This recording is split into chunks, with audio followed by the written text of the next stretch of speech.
নিজে নামাজ পড়বো ইনশাআল্লাহ, পরিবারবর্গকে পড়াবো এবং আমার অধীনস্থ যারা আছে তাদের মাঝখানে নামাজটা কায়েম করবো ইনশাআল্লাহ। পারবো না? যদি আপনার সন্তান খুব আদরের কলিজার টুকরা হয়, নামাজ কালাম না পড়ে, ওকে মহব্বত করবেন, ছোটবেলা থেকে নামাজের ট্রেনিং দিবেন। 10 বছর বয়স হয়ে গেছে, নামাজ পড়ে না, নবী করিম সাল্লাল্লাহু আলাইহি ওয়াসাল্লাম বলেছেন তাকে পিটাইতে হবে।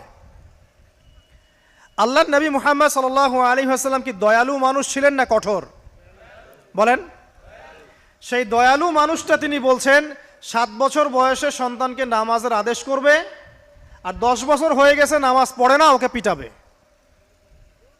নবী করিম সাল্লাল্লাহু আলাইহি ওয়াসাল্লাম কি এখানে কঠোর হয়ে গেলেন? কেন এত তাকিদটা কেন? কারণ আল্লাহর নবী সাল্লাল্লাহু আলাইহি ওয়াসাল্লাম বলেছেন, মান তারাকা সালাতা মুতাআম্মিদান ফাকাদ কাফার। কেউ যদি ইচ্ছাকৃতভাবে নামাজটা ছেড়ে দেয় বা নামাজ অস্বীকার করে, সে ব্যক্তি কুফরি করলো। কি করলো?